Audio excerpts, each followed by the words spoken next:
para todos y para todas. Bienvenidas a otra entrevista en la revista Horizonte Independiente.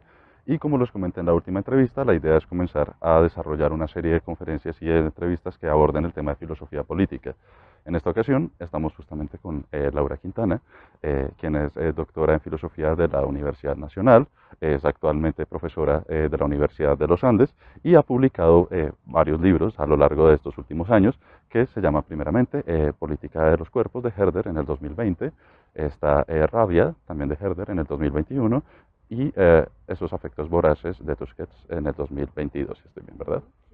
Bien, ¿cómo estás? Hola Nicolás, gracias por la invitación y gracias a todos los que ven esta entrevista. Bien, no, en serio, muchas gracias. Sin molestarte, había pensado en contactarte para entrevista, ponle desde el 2020 más o menos. Y no tengo ni idea de por qué nos contactamos antes, pero bueno. Bien, la gracia entonces de la entrevista es justamente abordar más o menos grosso modo de qué va la filosofía política, ¿no? Viendo más o menos cuáles son como sus puntos principales y de ellos poder como desarrollar como un primer vistazo para quienes no conozcan nada de filosofía política y tal vez para los que conozcan algo decir, venga, yo no conocía tal vez este enfoque o esta forma de pensar justamente sobre este tema de filosofía. ¿Listos? Bien, entonces la primera pregunta que quisiera hacerte es, bueno, cuando hablamos de filosofía política, ¿tú qué entiendes como tal como eso? O sea, ¿cuáles crees que son como los puntos clave para decir, venga, más o menos de esto se compone la filosofía política? Bueno, es una pregunta muy amplia. Yo me sitúo en una tradición crítica de la filosofía política, pues que está vinculada con filósofos menores para esa tradición, como por ejemplo Montaigne, o filósofas más recientes como Hannah Arendt, ¿no? Hannah Arendt fue muy crítica de la tradición de la filosofía política pues, occidental, y esa crítica a mí me atravesó bastante porque el punto de Arendt en esa crítica era decir que la filosofía política por mucho tiempo, desde Platón, en una historia de larga duración, se ha ocupado de pensar que era tarea del filósofo regular las cosas políticas, ¿no? Las cosas públicas, como si el filósofo tuviera como un saber superior sobre el mundo, y sobre todo desde la presunción de que los agentes políticos no saben lo que hacen. Entonces, digamos que yo me he tratado de alejar de esa manera de pensar la filosofía política, que es una filosofía política que quiere modelar la realidad, o decir lo que hay que hacer, cómo hay que organizar el Estado, cómo debe ser la forma justa de gobierno, que caracteriza un Estado democrático. Me interesa más bien pensar la filosofía política teniendo en cuenta la manera en que los actores sociales mismos pues han intentado producir un vocabulario de lo político y articular un sentido común de lo político en clave emancipatoria. Por eso para mí es muy importante como la tradición de los movimientos plebeyos, la tradición también republicana, esas tradiciones que tratan de pensar cómo desde el hacer mismo de la acción política se va produciendo un vocabulario político y una manera de comprender, de entender las cosas políticas. Entonces, pues desde ahí, desde esa tradición menor, pues la filosofía política se ocupa pues justamente de abrir caminos de comprensión sobre cómo organizarnos en ese arte de vivir juntos, ¿no? La política se entiende como un arte de vivir juntos, en donde se trata pues de organizarnos de una manera tal que podamos reconocer pues esa pluralidad que atraviesa la existencia humana, y yo diría hoy en día también pensando lo no humano, ¿no? Porque cada vez para la filosofía política se vuelve más importante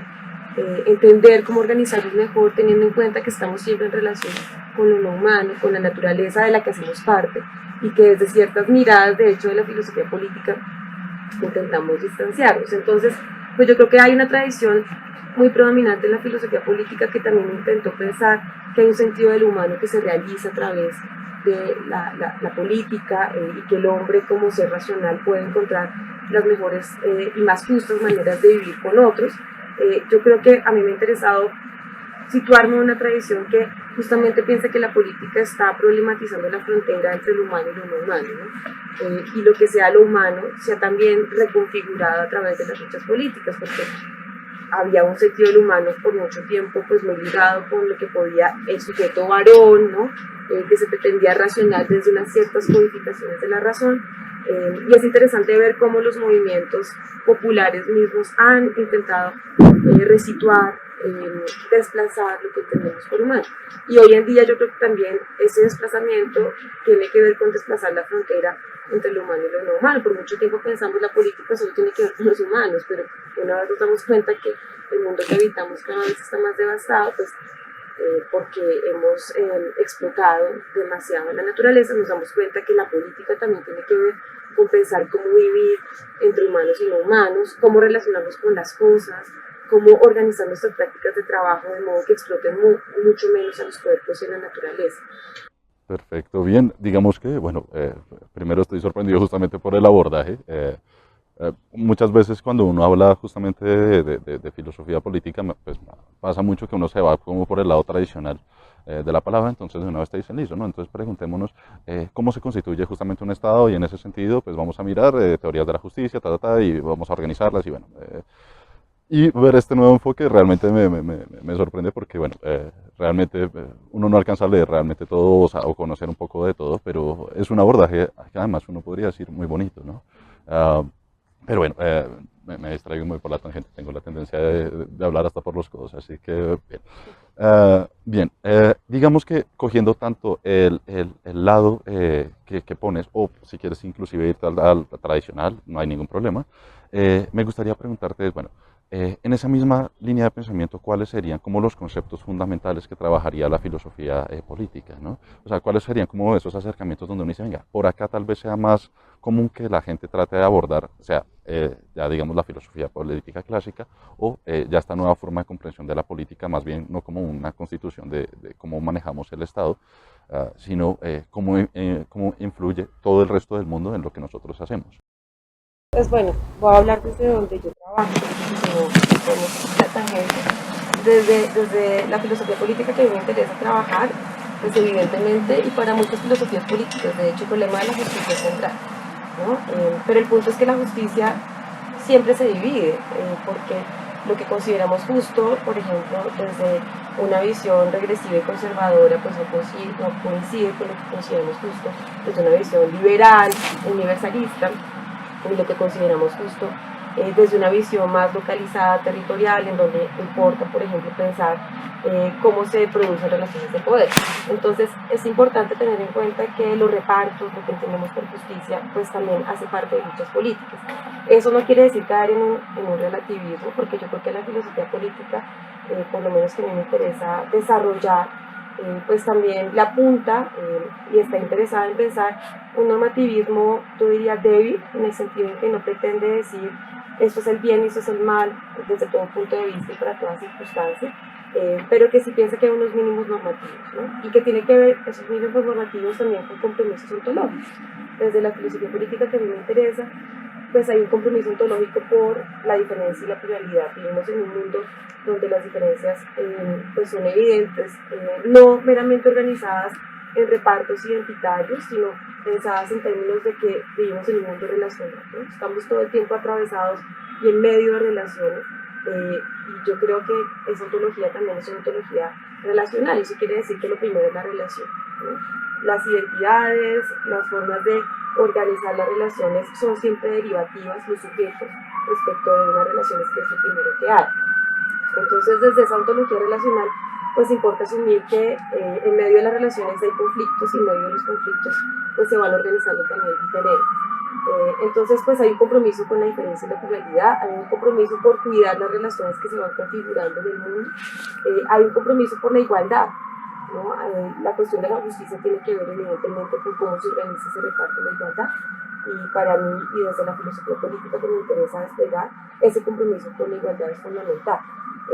Pero las relaciones de igualdad también se van demostrando y verificando de maneras diferentes porque vamos descubriendo otras configuraciones de la igualdad. Entonces, pues me parece que también allí es importante pues, vincular conceptos que han sido tradicionalmente el centro de la filosofía política, igualdad, libertad, y pensar cómo las condiciones de igualdad y libertad también se van entramando, ¿no? Porque no hay igualdad sin libertad y no hay libertad sin igualdad. Entonces, pues me interesa justamente pensar y estoy de la mano con filósofas y filósofos que pues, han intentado asumir que el trabajo de la filosofía política es ir persiguiendo esas configuraciones de la libertad y de la igualdad, cómo van remodulando y reconfigurando lo que entendemos por justicia, y cómo esa cuestión de la justicia pues, nos permite pensar en formas pues, más sostenibles desde un punto de vista de hacer más vivible el mundo para la mayoría de los seres, en las condiciones que habitamos, ¿no? Porque también es una filosofía política muy centrada en pensar que hay condiciones fácticas que no podemos borrar y desconocer. Y es desde esas condiciones que también hay que intentar pensar cómo articularnos de maneras más justas y pues decir más igualitarias y más atentas a hacer posibles también formas de libertad. Y bueno, por libertad me refiero a la capacidad de los agentes de poder desplegar sus capacidades en relación con nosotros, porque son capacidades que no se dan en términos individualistas o en términos atomizados, sino que son capacidades interrelacionadas.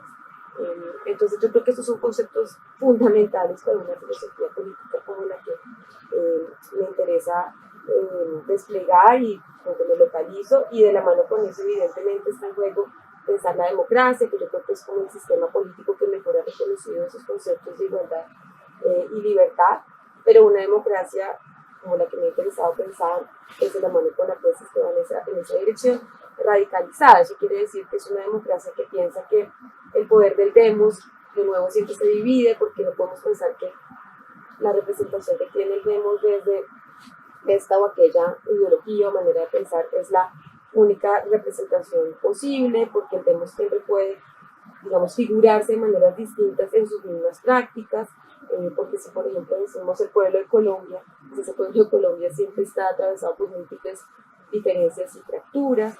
Entonces cuando alguien dice yo como colombiano salgo a la calle para protestar por esto y esto, por la violencia policial, pues está asumiendo una configuración del demos para reivindicar unas ciertas condiciones de igualdad y de libertad que siempre le están siendo vulneradas. Entonces, pues me parece interesante pensar esas reconfiguraciones del demos que pueden siempre hacer valer nuevas formas de igualdad y de libertad, y la democracia radical pues tiene que ver con esas apuestas, pensando en que eso también implica marcos normativos, disposiciones jurídicas, formas de organización del Estado, pero donde el Estado nunca alcanza a capturar por completo pues ese poder popular.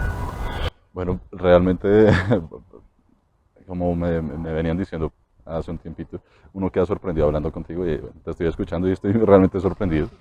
Incluso hay algo, pero esto digamos que pasa mucho con los que siempre invito acá a las entrevistas y es, yo no sé cómo hacen, pero siempre se me adelantan una pregunta.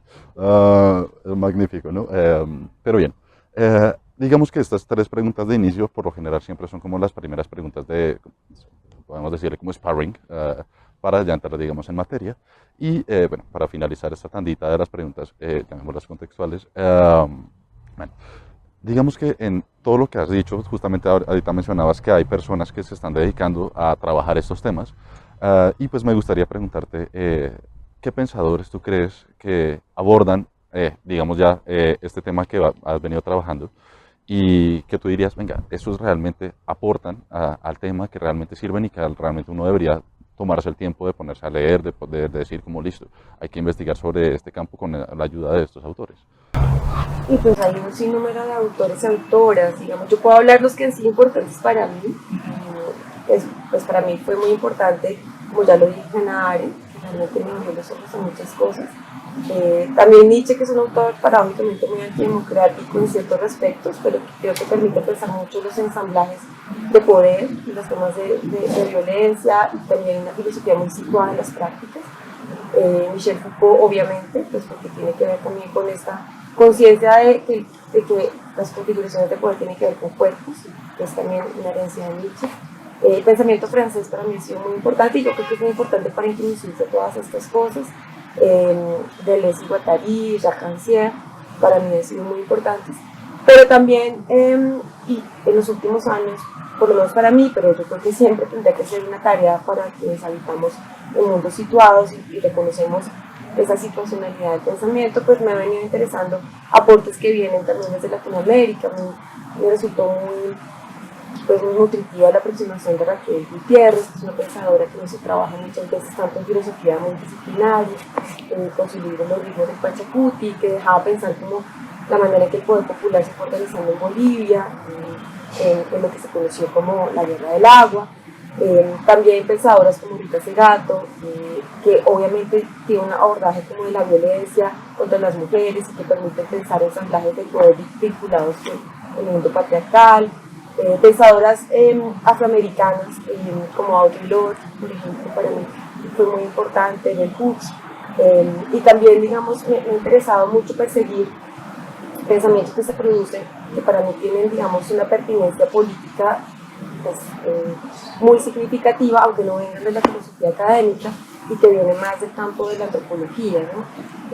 A mí me gusta mucho trabajar con antropólogos y antropólogas porque me permite, digamos, situar los problemas en experiencias, no para hacer una aplicación de los conceptos a las experiencias, pero sí para, digamos, hacer como un diálogo de ida y vuelta de los conceptos a las experiencias y de las experiencias a los conceptos. Y ahí me interesó mucho pues la obra, por ejemplo, de Joao Biel, que tiene un libro muy bello de Conrad que se llama Vita, y podría detenerme muchos otros. Timingo ha sido también muy interesante para mí porque, de hecho, tengo una idea de filosofía que siento muy afín hoy en día, y es que él dice que la antropología es una filosofía de lo singular. Y a mí me interesa mucho pensar, no la antropología, pero sí una filosofía de lo singular, en donde cada vez más me interesa no solamente escuchar voces de filósofos y filósofas, sino voces de personas que vienen del cine, de la literatura, del arte, de la antropología, pero también voces de actores sociales que están produciendo conceptos, porque lo que me empezó a parecer muy problemático de ciertos abordajes filosóficos políticos tradicionales, pues era pensar que pues, el pensador desde su oficio muy de carpintería filosófica, en el resguardo de su habitación, y hablando con sus pupilos y colegas, pues podía producir conceptos muy robustos de democracia, de poder popular, sin justamente escuchar cómo la gente está articulando el poder popular desde su trabajo territorial. Y cuando empecé a hacer como pequeños viajes con amigos antropólogos hacia el trabajo de campo, yo no hago trabajo de campo, me gusta explorar y escuchar experiencias de otras personas, me daba cuenta que hay una sabiduría tremenda, y escuchar esas voces de actores populares pensando qué es el territorio para ellos, qué es la democracia para ellos, qué es la paz para ellos, qué es, digamos, también el conflicto y la violencia, cómo entienden también la resistencia, pues para mí ha sido muy nutritivo, y me hace pensar que la filosofía también puede tener que ver con escuchar otras voces y articular a partir de esa escucha. Concuerdo contigo profundamente, también con esta parte de abrirse un poquito, ¿no? Digamos que algo que a mí me ha pasado, pues ya personalmente, es justamente que la visión del filósofo como decía, típico Descartes, que siempre está quieto en el mismo sitio escribiendo y saca cosas maravillosas, puede ser, pero muchas veces digamos que hay una dificultad a veces entre, bueno, yo te saco esto y qué pasa en el mundo, ¿no? Como que no hay a veces esa relación tan directa, sino que más bien el concepto o lo que terminan apuntando las teorías es, venga, ¿qué debería ser el mundo? Pero no dan una representación muy, digámosla, muy literal de lo que pasa con el mundo. Entonces, digamos, ahí hay algo muy bonito y es, bueno, como te decía, se tienden a adelantar siempre las preguntas, yo no sé cómo lo hacen, pero es magnífico. Y justamente una de las preguntas que te tenía que hacer era, bueno, eh, en términos de la discusión filosófica sobre filosofía política, y bueno, ya enfocándolo como en esta visión que hemos estado planteando, es, ¿tú cómo ves que se están aplicando estas ideas, llamémoslo, ya a un campo, digámoslo, ya más social, ¿no? Digamos, hay una relación entre el mundo y lo que se está pensando, lo que se está llevando en un campo más teorético, o pasa como uno podría decir en algunas circunstancias de la filosofía política clásica, que realmente hay como un distanciamiento grande entre ese teorizar y el mundo. Pues sí, esta pregunta tiene varios niveles, o sea, yo creo que eh, cada vez más es más problemática esa idea de aplicar conceptos a la experiencia. ¿Por qué? Porque hay mucha violencia en esa aplicación. Porque al aplicar es como si yo dijera, como la generalidad de mi concepto puede orientar la particularidad de una experiencia que sin el concepto es ciego. Pero cuando tú al contrario piensas que la experiencia también se ha producido y modulado a través de entramados que también son conceptuales, y que la gente misma en su cotidianidad todo el tiempo está haciendo producciones de sentido por medio de los cuales se orienta, pues entonces como ese ejercicio de aplicación pues pierde también peso y pierde todo el sentido. Entonces lo que yo cada vez pienso más que es útil es llevar a cabo trabajos colaborativos, ¿no? En donde pues, quien trabaja filosofía política dice, listo, quiero pensar la construcción de paz. Y yo creo que en Colombia hay una compilación que llevamos a cabo con unos colegas colombianos, donde participan varios filósofos y filósofas del país, que se llama Intervenciones filosóficas en medio del conflicto, debates en torno a la construcción de paz en Colombia hoy. Ese libro lo sacamos pues cuando estaban terminándose los diálogos de paz entre el gobierno colombiano y las FARC, y empezó la implementación, y era un libro como impulsado por una gran esperanza, pero ahí fue muy claro que quienes estaban produciendo abordajes conceptuales sobre construcción de paz, pues tenían que leer qué se está produciendo sobre el concepto de paz, leer tantos documentos gubernamentales que estaban produciendo una noción de construcción de paz, como aproximarse a la manera en que movimientos de víctimas, movimientos populares estaban pensando que era la construcción de paz. Entonces, pues yo creo que la filosofía política cada vez más se da cuenta de que si quiere intervenir en discusiones contemporáneas sobre violencia, paz, conflicto, justicia, pues tiene que también leer las coordenadas del tiempo y leer también lo que los sujetos decisivos en esos procesos están haciendo y están produciendo. Entonces es así como yo veo una pertinencia del abordaje. Obviamente uno puede pensar que hay discusiones que se tornan muy significativas. Por ejemplo, en Colombia por mucho tiempo todo el abordaje de la democracia deliberativa de Pino Habermasiano fue pues muy influyente, y por ejemplo dirigentes políticos tipo Opus se basaban en esos modelos para también pensar sus políticas públicas. Y ha habido muchas políticas públicas que han sido impulsadas por abordajes filosóficos, ¿no? Pero yo creo que cada vez más lo que resulta pues, más crucial es provocar el diálogo, ¿no? Y pensar que estamos construyendo entramados conceptuales que se nutren de un diálogo, y no tanto como que voy a adoptar al filósofo o filósofa para producir este programa y esta política pública. Creo que sí, también ha habido abordajes filosóficos muy influyentes. Bueno, Petro dice que leyó muchísimo Foucault y que casi que pretenciosamente alguna vez dijo que él había introducido la discusión de biopolítica en Colombia, cuando colegas trabajando en biopolítica como Santiago Castro Gómez, Gustavo Quirola y otros que van hablando de biopolítica hace mucho tiempo. Entonces, pues creo que cada vez más hay que problematizar esa imagen del filósofo retirado de la realidad, el filósofo desconectado que está en las nubes, que por mucho tiempo también se ha manejado en los circuitos sociales, y que yo creo que también tiene que ver con posiciones que los filósofos mismos han asumido, porque creo que muchos filósofos y filósofas, pero hablo masculino intencionalmente porque además ha sido una profesión muy masculinizada, pues se han resguardado mucho de una filosofía profesional, de producir papers solo para ser leídos entre ellos, entre ellas, que no le habla al mundo. Y pues yo creo que desde la filosofía política cada vez más se siente una necesidad de que eso es insostenible. Yo tengo que relacionarme con lo que se está produciendo en el mundo en términos de discursos, de políticas, de prácticas, para poder producir una filosofía política pertinente. Bien, por lo general es muy rara la vez que yo vi un comentario ya desde mi, llamémosla, forma de ver, ¿no? En una entrevista, pero bueno, le tocaste en el punto donde quedarme callado es casi que imposible. Y realmente concuerdo mucho con lo que tú dices. Digamos que lo que yo he visto últimamente es, pues no últimamente, hace un tiempo para atrás, y es justamente este tiempo del filósofo justamente como pensado en las nubes, que vive en las nubes, que curiosamente es un prejuicio muy grande que la sociedad tiene del filósofo, y el filósofo se queja de que existe ese prejuicio, pero muchas veces cuando se pone uno a ver, venga, ¿y por qué existe ese prejuicio? Realmente uno puede decir, sí, venga, aparte puede ser de que lo están cogiendo como malinterpretado desde allá para acá, pero también uno cómo se está dando al mundo, ¿no? Y a mí me parecía curioso porque me acuerdo que yo hablaba con Edgar Eslava de eso un poquito, creo que fue, si no fue en la entrevista, fue antes de la entrevista que le hice, y era,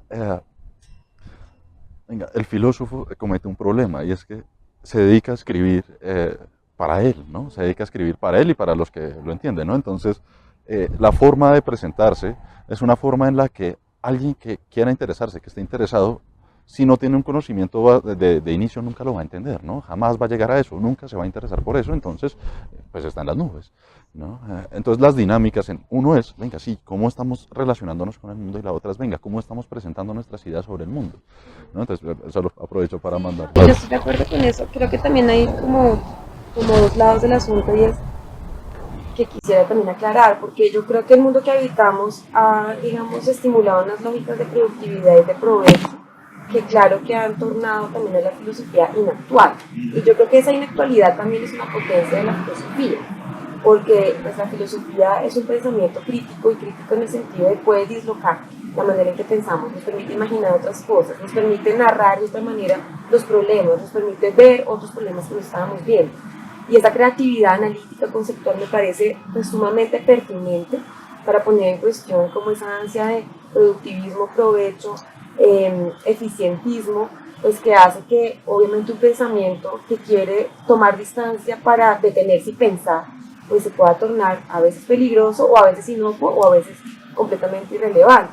Entonces yo creo que la filosofía no puede abandonar como esa necesidad, pero sí creo por otro lado que tiene que poder dialogar con el mundo, y esa necesidad como de resguardarse en un vocabulario demasiado técnico que solo le habla a los que hacen Heidegger o a los que hacen X o Y trabajo filosófico o a los que hacen una, digamos, reflexión muy formalizada con ciertas visiones de la filosofía analítica, pues realmente no le está hablando a las personas. Entonces yo creo que hay ahí como un reto enorme que a mí ahora me está interesando mucho y es como escribir de una manera tal que le llegue a otras personas, pero sin abandonar el rigor, sin abandonar la potencia creativa, porque también creo que es muy triste conceder al sentido común dominante y decir voy a escribir una filosofía masticada para Luis y que entonces también se vuelve pandita y se vuelve muy simplificadora. Yo creo que ahí también hay que intentar evitar como esa posible tendencia. Claro, ¿no? Y a mí me pasa que siempre que charlo con filósofos me pasa que rara vez estoy en desacuerdo. Dependiendo del tema, pero por lo general cuando se habla con un filósofo sobre filosofía, no en un tema específico, sino qué pasa con la filosofía, por lo general siempre estoy de acuerdo. Pero dices algo muy, muy interesante y es justamente ese punto medio entre, venga, ¿cómo transmitimos justamente lo que queremos decir sin perder la rigurosidad o la profundidad, pero sin irnos al extremo ya de hacer, no sé, un texto que realmente ya sea más bien aburrido? Porque muchas veces así se lo han concebido, muchas veces con los que yo he hablado, pues ya propiamente el tema que no son académicos, eso dicen, es que es aburrido. ¿Por qué? Porque no lo entiendo y trato de entenderlo, pero ¿cómo entiendo algo que no va por ahí? Y eso es muy bonito porque, bueno, yo aprovecho y mando el zampazo y es, en cierto sentido, es lo que he tratado de hacer con la revista en la parte de las columnas de opinión y es, venga, cómo se presentan las ideas con la misma profundidad, la rigurosidad, pero escritas de una forma que tanto el académico como el no académico las cojan las dos. Sí, yo creo que también, y ahí me remito a Stanislao Zuleta, El honor y la dificultad, que es un texto bello, y la filosofía academicista en Colombia pues expresa esas figuras, pero yo creo que es importante rehabilitarlas porque son figuras que también producían un pensamiento más para la gente. Y creo que la filosofía sí lo confunde con la dificultad, y yo creo que la gente hoy en día no tiene, a veces por estos circuitos como de modulación de la experiencia del capitalismo, no tiene paciencia para la dificultad y se aburre muy fácilmente, pero el aburrimiento, como lo decía Heidegger, pues es fundamental porque sin aburrimiento no hay tampoco pensamiento. Entonces es como una lucha contra evitar como esa ansia de facilismo en donde yo no puedo enfrentarme a la dificultad ni aburrirme, pero también evitar esa tendencia hermética tan crítica que también es muy elitista y que supone que solo me pueden entender desde mi pequeño círculo. Pero ¿para qué le habla uno a un pequeño círculo? Es que ese es el punto. Yo me acuerdo, y esto lo he contado en algún lado también en la revista, no me acuerdo en dónde, así que el que lo sepa dónde está, pónganlo en los comentarios, porque no tengo ni idea. Pero yo me acuerdo que yo comentaba que una vez nosotros hacemos un coloquio de filosofía de la religión anual, y me acuerdo que estábamos en una conferencia y se creó un debate. Bueno, esencialmente uno estaba diciendo algo como, venga, pero pregunto sobre tal tema y no tengo ni idea, pero pregunto. Y el ponente respondió algo como, venga, ¿usted ha leído a Pepito? Y el otro dice, no, no ha leído a Pepito. Si no ha leído a Pepito no puede hablar. Y yo, ¿cómo perdón? O sea, realmente yo escuché esa reacción y fue como, venga, pero si hablamos en esos términos, yo le puedo hablar de filósofos que usted no tiene ni la menor idea, pero por el hecho de usted no conocerlos no implica que usted no pueda preguntar o saber, ¿no? Y a veces digamos que, que el excesivo academicismo, digámoslo en algún sentido, hace que se creen justamente, como decías, este tipo de cosas. Y a la final, bueno, ya conectándolo con otro tema, para ya después de reencarnar con filosofía política, es esto y es... yo creo que también en cierto sentido hay que cambiar un poco como esa idea también de la filosofía como un poco en las nubes, porque también pasa de que no solo es cómo se termina vendiendo y qué hace ella misma con ella misma, sino con qué va a resultar, ¿no? Como tú dices, se aísla un poco, pero ese aislamiento le va a costar, ¿no? Hay ciertos programas de filosofía en algunas universidades acá de Bogotá que literalmente por estar pensando en un sistema de productividad en sentido académico, Y por el mismo hecho de que la filosofía se esté vendiendo como muchas veces muy académica, se pone entonces en el ojo a la filosofía y eso ha hecho que en algunos programas de filosofía estén realmente en problemas y queriendo cerrarse. Porque dicen, venga, ¿y usted qué va a hacer? ¿No? Tú me das ensayos muy complicados a la final y bueno, ¿qué hacemos? Ah, entonces, digamos, eso es preocupante y yo le comentaba a alguien en algún momento que yo tenía un pensamiento y eso hay que también actualizarse también un poco con el mundo, no implica perder lo que hay, pero implica actualizarse porque si seguimos a veces por ese camino de este profundo aislamiento, yo pienso que entonces el futuro de la academia se va de la academia. Sí, o sea, yo creo que la academia hoy en día está en crisis y hay Mm. que reinventarse. Pero pues más allá de eso, sí creo que yo cada vez lo tomo como un deber, como en la enseñanza de la filosofía, pensar que la filosofía es realmente es una disciplina poderosa en crear diálogos. Y a mí me gusta pensar que es una disciplina indisciplinada, y creo que tradicionalmente lo fue. Lo que pasa es que la filosofía profesionalizada, que empezó a profesionalizarse como en el siglo XIX, perdió esa capacidad de diálogo y de transgresión de fronteras que tenía la filosofía en su historia, porque los filósofos pues eran sobre todo hombres, pero pues ahora afortunadamente ya hay muchas mujeres, eh, pues dialogaban siempre con quienes hacían ciencia y acompañaban el devenir de la ciencia, y estaban muy conectados también con el mundo político, aunque se retiraran también para escribir, usaran un vocabulario que quería también tomar distancia del sentido común dominante. Entonces yo creo que esa capacidad de dialogar y de romper fronteras entre saberes es muy potente en la filosofía y yo sí creo que tiene un futuro que se vincula con eso, poder crear esos diálogos entre saberes y poder ver otras cosas. Y creo que ese futuro pues puede ir más allá también del filósofo profesional, ¿no? Yo creo que es muy útil estudiar filosofía también para hacer muchas otras cosas. Por lo menos en mi caso, a mí estudiar filosofía lo adoro, o sea, digamos, la filosofía la adoro en todo el sentido, o sea, digamos que a mí me encanta la filosofía muy metafísica, no sé, me parece muy bonita esa parte. Ah, pero algo que me ha ayudado al estudiar filosofía es que yo digo, si yo quiero hacer filosofía no es en el mismo sentido de como me están vendiendo que se hace filosofía, ¿no? Porque digamos que eso a la final va a presuponer más problemas de lo que se puede hacer y yo creo que hay que abarcar otros lados, pero bueno. Y total, además de la filosofía, yo creo que en su tradición hay una ansia de entender el mundo. Y eso quiere decir, venga, el problema que yo quiero entender no puede suponer estas fronteras fragmentadas entre saberes, sino quiero entender, por ejemplo, la crisis ecológica. Eso me implica leer de biología, leer de política, leer de economía, leer de ecologismo. Entonces, pues hay que abrirse a pensar como los problemas, porque creo que el mundo también nos demanda criticar la fragmentación de saberes. Y creo que la filosofía va a ser muy útil para eso, porque es un pensamiento que se resiste a la fragmentación. Uno quiere entenderlo, a veces uno quiere entenderlo todo. Sí, no, y pasa mucho, a mí Ana Rico me decía siempre en la universidad, me decía, era como, venga, cuando vaya a hacer la tesis, coja un problema tranquilo, no trate de resolver todos los problemas de la filosofía, no los va a lograr primero, pero enfóquese en uno por ahora, ¿no? Y funciona muy bien, porque a la final sí, uno como que busca esa ansia como, yo creo que la mejor forma, aunque no sé si muy bonita, pero es uno como filósofo tiene más como una codicia profunda, pero no la codicia por dinero, por cosas así, sino que uno tiene codicia por conocer, por entender, ¿no? Por lo menos en mi caso yo me considero codicioso en eso y en cierto sentido soy curioso, pero a la final hay unas formas de presentar a la filosofía muy bonitas. Por ejemplo, Edgar Slava en la entrevista de filosofía de la física decía, la filosofía a la final también funciona como un periodista del conocimiento en general, ¿no? Hay preguntas, pero venga, ¿qué pasa con todo en general? Y esa versión del filósofo como periodista del conocimiento me pareció muy bonita. Pero bueno, volvamos al tema que ya me desvié un poco mucho. Y es bueno, estábamos hablando justamente de si había una relación entre la filosofía, ahora la política, con el mundo. Ah, digamos que en este sentido la pregunta sería, ¿qué problemas tú ves que enfrenta ahora la filosofía política?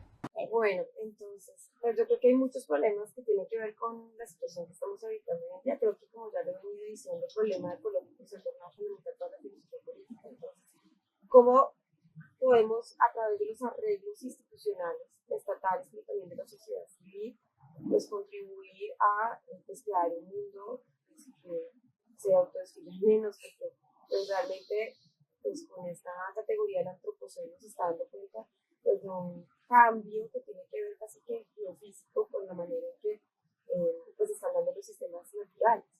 Entonces, ¿cómo la filosofía política puede intervenir en el antropoceno? ¿No? Y cómo puede contribuir a que pues, el humano, pero sobre todo el humano productivista, enfocado en una lógica de la economía del crecimiento, pues siga destruyendo los sistemas naturales a los cuales pues, el ser humano también pertenece. Creo que ese es un problema fundamental. De la mano con eso hay muchos problemas, por ejemplo, cómo pensar pues estados que puedan reevaluar estructuras de los estados nacionales que son muy problemáticas. ¿No? Muchos problemas han surgido, por ejemplo, para citar solo uno, muy conocido, muy triste, muy pronto, el Estado de Israel es un conflicto armado muy violento con Palestina, ¿no? Esas configuraciones nacionales han imposibilitado pensar que en un mismo territorio puedan habitar dos naciones, porque el Estado-Nación nos fuerza a considerar que un Estado o una nación. Entonces es una estructura muy excluyente, muy violenta. ¿Cómo podemos configurar también estados que no se basen en castigo disciplinario? Estados que no sean militarizados, ¿no? Porque también una estructura clásica del Estado pues, ha sido controlar y producir el monopolio de la violencia, pero eso muchas veces ha llevado a producir también estructuras muy persecutorias del disenso, de todo aquello que se ve como una amenaza contra ese monopolio de la violencia, ¿no? Pero por otro lado, ¿cómo lograr que los estados también puedan conseguir un monopolio de la violencia abierto a los conflictos democráticos, pero que tampoco tiendan a quedar privatizados por lógicas corporativas que hoy en día pues están creando unas capturas del Estado? Es un problema crucial hoy para la filosofía política, ¿no? ¿Cómo repensar esa captura corporativa de los Estados? Porque hoy en día los que mandan pues son generalmente los dueños de las corporaciones más que los líderes de los Estados. ¿Sí? Elon Musk tiene más poder que el presidente de Estados Unidos. Y ese tipo de cosas se están dando. Entonces, y de la mano con eso, pues obviamente están en juego preguntas que también nos atañen hoy en día, por ejemplo, en Colombia, cómo pensar la relación entre Estado y movimientos populares y movimientos sociales, cómo crear instituciones democráticas que pues realmente puedan construir poder popular desde los territorios y que no se vuelvan simplemente pues una democracia vacía, porque cada vez vivimos en estados en donde las estructuras de representación representan menos el poder popular. ¿Cómo combatir las formas de violencia estructural? Porque evidentemente, pues desde los últimos años, desde que Galton, por ejemplo, tuvo esta noción importante de violencia estructural, se ha avanzado mucho en pensar las configuraciones diversas de la violencia, cómo se pueden desestructurar esas configuraciones de la violencia, que no solamente la violencia armada y la violencia física directa, sino las violencias que se van entrabando en las instituciones y que van produciendo efectos de desigualdad que se vuelve muy difícil romper. Entonces, ¿cómo romper con esas lógicas de desigualdad que también tienen que ver con historias largas de colonialidad del poder? Creo que eso para mí, por lo menos, es uno de los problemas más cruciales. Ah, ok, muy bien, realmente, pues bueno, digamos que ya hemos abordado prácticamente creo que todos. Creo que lo último que me faltaría, pues ya para preguntarte es, bien, ¿cuáles creerías en este caso que serían lo que ya se ha hecho, lo que digamos ya tenemos ahí, ¿no? Que digamos que en filosofía política no es lo que falta, sino hemos logrado esto. Pues yo no creo en una comprensión progresiva lineal de los saberes, entonces no creo que como que el campo de la filosofía política sea como un territorio que uno va como recorriendo y conquistando, sino que son caminos que se van cruzando, en donde uno puede llegar como a entender ese tipo de problemáticas y luego aparecen otras que además confrontan la comprensión que uno va teniendo. Entonces yo creo que hay un camino recorrido muy robusto que se remonta a una tradición ya bastante antigua para pensar, por ejemplo, entramados republicanos de poder, formas de igualdad, entramados democráticos. Hay unos imaginarios que han sido muy fecundos pues, para pensar también formas de relación entre la igualdad y la libertad, para pensar el poder popular. Se vienen produciendo también unas reflexiones muy ricas respecto de la ecología, la dark ecology, que tiene que ver con situarnos territorialmente en los problemas. Yo creo que hay una imaginación que se está, digamos, volviendo muy robusta, pero que tiene que ver con diálogos interdisciplinarios que transmiten el campo de la filosofía. Hay idas y venidas, porque hay cosas que siguen siendo como un problema y que no dejamos de pensar, la cuestión de la justicia, la cuestión de la igualdad, la cuestión de la democracia, son problemas viejos que seguimos pensando, porque también las sociedades evolucionan y lo que es lindo de la filosofía política es que pues, es un saber que reconoce su historicidad. No solamente cómo cambian los problemas, porque evidentemente son históricos, pero también la manera de abordarlos de una historia. Entonces, pues ahí vamos y venimos, vamos entendiendo ciertas cosas, vamos abandonando, yo creo que ciertos presupuestos. Digo, vamos en unos otros que también es complejo, porque pues hay muchos desacuerdos dentro del campo de la filosofía política, como ya lo dije, hay visiones normativistas fuertes, hay visiones liberales muy robustas, hay visiones más de pensamiento crítico que tiende más hacia la izquierda, hay visiones anticolonialistas que a mí me parecen muy interesantes. Hay visiones de coloniales que creo que también han venido presentando problemas porque también se han tornado visiones muy de nicho. Entonces de allí vamos también articulando problemas que van adquiriendo otro carácter y yo creo que ahí se avanza retrocediendo y se van conquistando y se van abandonando conquistas. Entonces pues creo que hay mucho por recorrer y creo que sí hay tradiciones que hay que, digamos, seguir nutriendo y toda una tradición de pensamiento también latinoamericano. Yo creo que, por ejemplo, todas las teorías de la dependencia se tornan muy importantes hoy en día porque a nivel económico nos damos cada vez más cuenta que la desigualdad es un problema global. No es que los países pobres sean naturalmente pobres, sino que sean empobrecidos dinámicas globales que tienen una historia que tiene que ver también con la historia colonial. Entonces, entender esos entramados es muy importante y ahí hay unos avances que hay que recuperar para seguir como dialogando en torno a estas complejidades. Gracias por esas respuestas, también muchas gracias por venir. Bueno, ya ahora sí para terminar, como siempre hago en estas entrevistas, es preguntarte qué comentario quisieras darle al público, a los que nos están viendo, como para que puedan interesarse en el caso por la filosofía política, o algo que quieras dar para que puedan entrar y, pues, digamos, no morir en el intento. Bueno, no sé qué cosa podría dar. Yo creo que hacer filosofía política supone sentir muy a flor de piel como el presente, ¿no? Y cuáles son los problemas que hoy nos están interrogando. Y desde ahí también ir a la tradición para ver qué se pensó antes sobre muchos de estos problemas. Entonces, pues yo creo que es una curiosidad genuina por pensar cómo vivir entre unos y otros, cómo llevar a cabo formas pues mucho más consideradas, mucho más respetuosas, mucho más igualitarias en ese difícil arte de vivir con otros. Y empezar a leer, porque es una tradición que se ha alimentado desde mucho tiempo atrás. Obviamente la tradición occidental es amplia y fecunda, y hay unas lecturas cada vez que pues, tiene que hacer, o sea, sí creo que tiene que ver Platón y la República y ver lo que se estaba cocinando ahí, lo problemático que puede ser, pero también su singularidad, y leer también visiones que evidentemente para el pensamiento moderno son cruciales. Hobbes, creo que Maquiavelo también es una referencia fundamental, Rousseau, Montesquieu, Tocqueville para mí también es muy importante. Y luego también empezar a mirar como pues, otras miradas que no necesariamente vienen de la tradición europea, ¿no? En Latinoamérica yo creo que cada vez es más importante pues, leer una tradición pues, de pensamiento latinoamericano que también tiene mucho que aportar y que decir. Mariátegui, por ejemplo, que me parece muy interesante, Zabaleta Mercado, Silvia Rivera Cusicanti, y pues autores que también a quien está pensando X o qué problema le puedan decir más, porque pues todo depende de los problemas. Entonces pues lo que hay que hacer es como seguir en la lucha por intentar comprender el mundo que habitamos. Ok, perfecto, pues bueno, Laura, muchísimas gracias por venir a la entrevista, realmente como te digo, para mí es todo un placer. Y bueno, por ahora me despido de ustedes, les recuerdo que la próxima entrevista va a ser de filosofía política feminista y terminamos con teorías de la justicia. Entonces, casi me muero ahogado, pero nos veremos en la próxima entrevista. Muchas gracias. Muchas gracias a todos.